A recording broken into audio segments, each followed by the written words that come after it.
অজুতে আমাদের যে সমস্ত ভুল ত্রুটিগুলো সচরাচর হয়ে থাকে সে বিষয়ে সামান্য কিছু কথা আর্জ করার এরাদা রাখি। ওমা তৌফিক ইল্লা বিল্লাহ।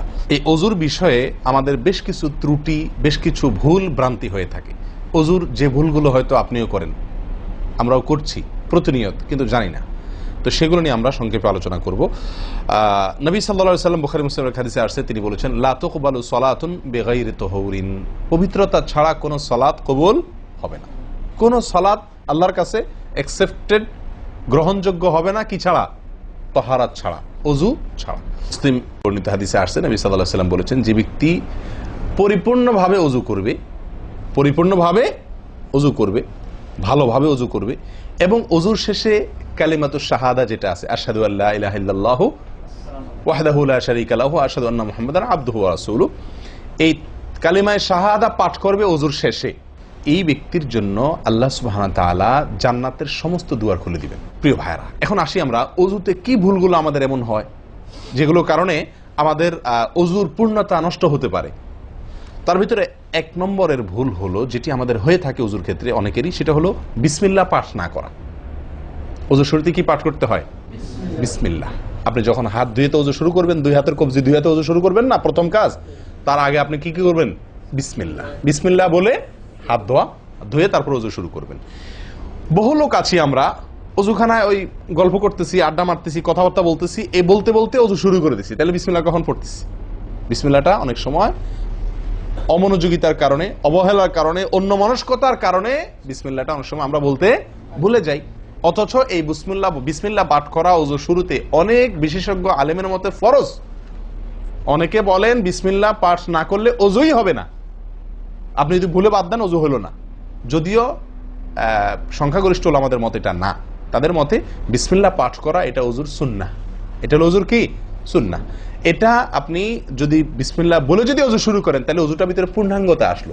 দ্বিতীয় যে ভুলটি হয় ভাই, 199 জনের বলবো, তার চেয়ে বেশি হতে পারে, হাজারের ভিতরে 10 জন মানুষের হয় কিনা আমার সন্দেহ আছে এই কাজটা সঠিকভাবে করতে পারি না। সেটা হলো অজুর সময় মিসওয়াক করা। অজুর সময় কি করা ভাই? মিসওয়াক করা। এটি এত গুরুত্বপূর্ণ সুন্নাহ যে নবী সাল্লাল্লাহু আলাইহি ওয়াসাল্লাম বলেছেন, বুখারীর হাদিস, লাউলা আন আশুক্কা আলা উম্মতি লা আমারতুহুম বিসওয়াকি ইনদা কুল্লি ওযু। বুখারীর হাদিস। নবী সাল্লাল্লাহু আলাইহি ওয়াসাল্লাম বলেন, আমার উম্মতের জন্য যদি কঠিন না হতো, তাদের জন্য কষ্টের কারণ না হতো, তাহলে আমি তাদেরকে বাধ্যতামূলক করে দিতাম, ফরজ করে দিতাম কি? প্রত্যেক অজুর সময় মিসওয়াক করা। হাদিস থেকে, তার বক্তব্য থেকে বোঝা যায় যে অজুর সময় মিসওয়াকের গুরুত্ব তার কাছে কত বেশি ছিল। 3 নম্বর যে ভুলটা আমাদের হয়ে থাকে সেটা হলো কুলির মধ্যে। দেখেন, প্রত্যেকটা কাজেই কিন্তু আমি একটা একটা করে আপনার দেখাচ্ছি অজুর প্রত্যেকটা কাজে আমাদের ত্রুটিগুলো হয় কিভাবে। দেখেন, কুলির সময় ভুল হয়। কি ভুল হয়? কুলিটা যেভাবে করার কথা সেভাবে আমরা করি না। হাদিসে কুলির বিষয়ে নির্দেশ এসছে, সেটাকে বলা হয়েছে মদমাদা। মদমাদা আরবি শব্দ, এটার বাংলা অর্থ হয় কুলি করা বা কুলকুচি করা বা কুলকুচা করা। এই কুলি বা কুলকুচা এটা হলো মুখের ভিতরে আপনি হাতের কষে করে পানি নিয়ে মুখে নাড়বেন, এরপরে ফেলবেন, আবার হাতে নিবেন, কিছু সময় নাড়বেন, 1 সেকেন্ড হোক 2 সেকেন্ড হোক, এরপরে ফেলবেন। এটা হলো কুলি বা কুলকুচা। আমরা বেশিরভাগ সময় এরকম করি আলহামদুলিল্লাহ। যখন ব্যস্ত থাকি, যখন হুলস্থুল থাকে, কোনো সময় কোনো কাজের তাড়া থাকে, তখন অনেক সময় আমরা কি করি? হয় কি না হয় না? মুখে নিলাম আর ঢাললাম, মুখে নিলাম আর ঢাললাম। আমি জানি না আপনাদের হয় কিনা এরকম। আমি দেখছি এরকম অনেক সময় হয়। আপনারা একমত কিনা? নিলাম মানে ব্যস্ততার কারণে, হয়তো জামাত শেষ হয়ে যাচ্ছে বা অন্য কোনো কারণ আছে, অথবা দেরিতে আসছি, তো তখন মুখের ভিতর নেওয়াও আর ফেলাও, এতে কলি হবে না। নাম্বার 4, নাকে পানি দেওয়া। দেখেন, একটা একটা করে দেখেন, প্রত্যেকটাতে ত্রুটি আছে। আল্লাহুল মুস্তাআন। নাকে পানি দেওয়া। নাকে পানি দেওয়ার যে নির্দেশ আসছে হাদিসে, এটাকে বলা হয় ইস্তেনশাক। ইস্তেনশাক শব্দের মূল অর্থ হলো পানি টানা, নাকে পানি টানা। আমরা নাকে পানি টানি না, দেইও না। একটা হলো দেওয়া, একটা হলো ছিটানো, আর একটা হলো টানা। টানা হলো এ ক্লাসের অজুতে নাকে পানি টানবেন, বি ক্লাসের অজুতে নাকে পানি দিবেন, থার্ড ক্লাসের অজুতে নাকে পানি ছিটাবেন। আমি কি বুঝতে পারছি? তো তো আমরা বেশিরভাগ লোক থার্ড ক্লাসের অজু, সারা জীবন থার্ড ক্লাসের অজু করি। আপনি থার্ড ক্লাসের অজু করে আপনি জান্নাতে যাবেন? ফার্স্ট ক্লাসে থাইকাও তো যাইতে কঠিন হয়ে যায়। আপনি থার্ড ক্লাসের অজু করে কিভাবে আপনি সালাতের খুলবেন, তালা খুলবেন, কিভাবে আপনি জান্নাতে যাবেন? অতএব ভাই, এই নাকে পানি দেওয়ার বিষয়ে সাবধান থাকতে হবে। দেখুন, নিয়ম হলো আপনি হাতের কোষে পানি নিয়ে নাকে ধরলেন, নাকে ধরে হালকা কি করবেন? টান দিবেন, হালকা টান দিবেন, হালকা টান। কারণ একটু জোরে টান হয়ে গেলে সেটা কি হয়ে যাবে? নাকের তালু তো উঠবে, আপনার কষ্টের কারণ হবে। শরীয়ত আপনাকে কষ্ট দিতে চায় না, শরীয়ত আপনাকে কষ্ট দিতে চায় না। আল্লাহ সুবহানাহু ওয়া তাআলা চান না আমরা কোনো কষ্টে নিপতিত হই। অতএব আমি এমন জোরে টান দেবো না যে নাকের তালু তোড়ে, কিন্তু হালকা একটু টান দেবো যাতে করে অন্তত সামান্য একটু ভেতরে পানিটা যায়। নাকে পানি দেওয়ার উদ্দেশ্য আর কুলি করার উদ্দেশ্য এক। নাকে পানি দেওয়ার উদ্দেশ্য হলো নাকের ভেতরের যে ময়লাগুলা, ধারে কাছে যে ময়লাগুলা আছে, এগুলো যেন পরিষ্কার হয়ে যায়। আল্লাহর দরবারে দাঁড়াবো পরিচ্ছন্ন হয়ে, পবিত্র হয়ে। হ্যাঁ, এই জন্য নাকে পানি দেওয়ার নির্দেশ আছে। এখন আপনি যদি নাকে পানি কোষ নিয়ে ধরে একটু হালকা টান দেন, তাহলে ভিতরে কিছুটা পানি যাবে কি যাবে না? এটা আপনাকে করতে হবে। নাম্বার 2, এটা যদি আপনি করতে কষ্ট হয়, টান দিলে, আপনি আস্তে টান দিলেও উপরে উঠে যায়, তো দরকার নেই। তাহলে আপনি কি করেন? নাকে পানি দেন। নাকে পানি কিভাবে দিবেন? নাকটাকে অন্তত পানির মধ্যে কি করে রাখেন? চুবাই রাখেন, 1 সেকেন্ড চুবাই রাখেন। কিছু দূর পানি যাবে কিনা আমি কি বুঝাতে পারছি? আমরা অনেকে বিশেষ করে আমি দেখছি ওযু করার সময় নাকে পানি ছিটান। কিভাবে পানি ছিটান? ওই যে কষে করে পানি নিয়ে, লক্ষ্য করছেন আপনারা? এভাবে নিয়ে এরকম মারে পানিটা, এরকম মারলে সেটা কি হলো? ছিটানো হলো। হাদিসে যে ইস্তেনশাকের কথা বলা হয়েছে সেটা হলো না। আপনি সারা জীবন ওযু করলেন, অথচ আপনার কখনো নাকে পানি দেওয়ার সুন্নাহটি আদায় হলো না। সারা জীবন, আজীবন আপনার ওযুটি হয়ে গেল সুন্নাহ ছাড়া। আরেকটি ভুল ভাই, নাকে পানি দেওয়া একটা আমল, নাক ঝাড়া আরেকটা আমল। নাকে পানি দেওয়া এটা একটা নির্দেশ, আর নাক ঝাড়া আরেকটা নির্দেশ। আমি কি বুঝাতে পারছি?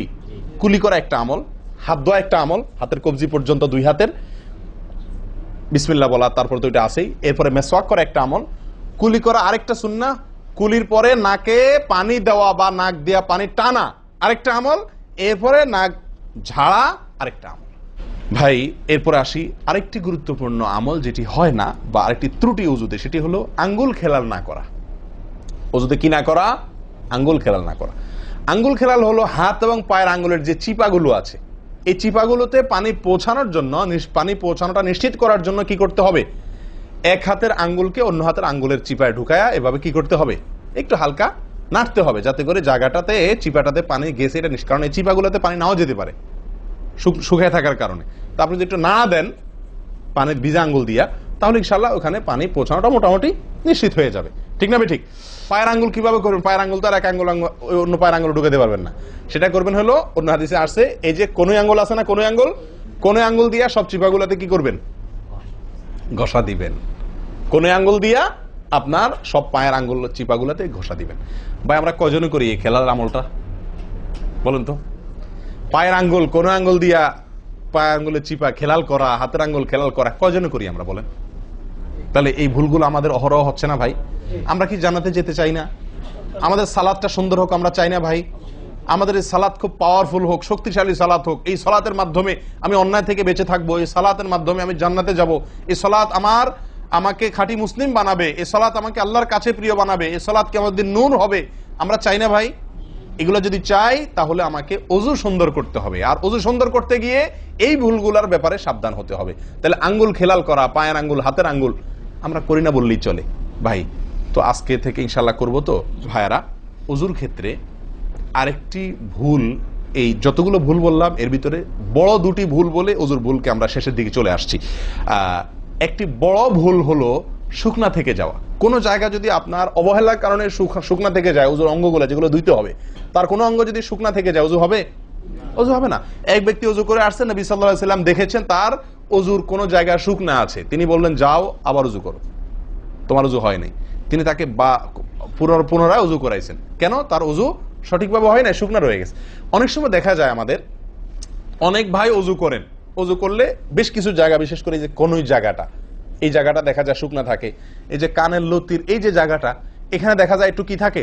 শুকনা থাকে। কপালের দিকে দেখা যায় শুকনা থাকে। এই জায়গাগুলো অনেক সময় দেখা যায়, বহু লোককে দেখা যায় ওযু করে আসছে, এখানে শুকনা, এখানে শুকনা, পায়ের গোড়ালি, গিরা, এই জায়গাগুলোতে শুকনা। কারণ হলো ওই যে অবহেলা করে অজু করছে, কোন রকম অজু করছে, অজুটা যেভাবে করা দরকার সেভাবে করে নাই।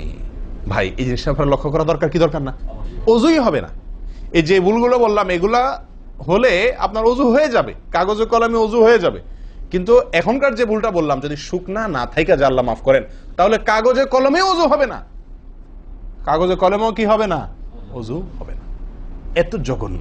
সাবধান থাকার দরকার কি দরকার না?